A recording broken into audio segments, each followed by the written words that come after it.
En nasvet, ki bi ga dala vsakmu paru, pač, pa ne glede na to, kako malo proračun, kakšne malo želje, ampak en nasvet, ki organizira poroko, kaj bi to bil?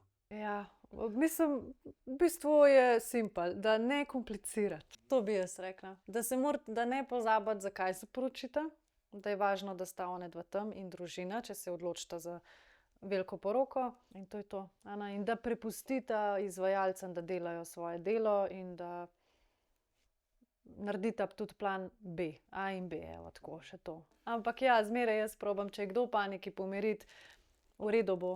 Tudi če ne bo, ne vem, kakšne ljudi malenkosti spravijo iz tira, a ne. In jih pol pomirim, da to ni point poroke. Ja, na koncu si zapomniš tisto, ke si se imel dobro, ali pa tudi, če je bila kaka taka malenkost, ke je lahko že majčkeno smešna, a ne, pol čez par let se tega spomniš pa se smejiš temu, a ne. Pa včasih je prešer za ta prvi ples, na primer, a ne. Jaz jim vedno rečem, če vama ni do te koreografije, izberite si komad, ke je vajin komad, ke vama je dober, in zaplešte v miru in to je to, no big deal. V bistvu še nasvet je, da personalizirata sebi poroko svojo, ne tako kot kot drugi želijo, kaj je v trendu, kako je po pravilih, ker tudi organizatorka vsaka dela drugače, tule ni nekega pravila. Imamo mi sistemski plan, checklisto in tako dalje, ampak vsaka bo drugačna in tako bo tudi vsaka poroka drugačna, a ne.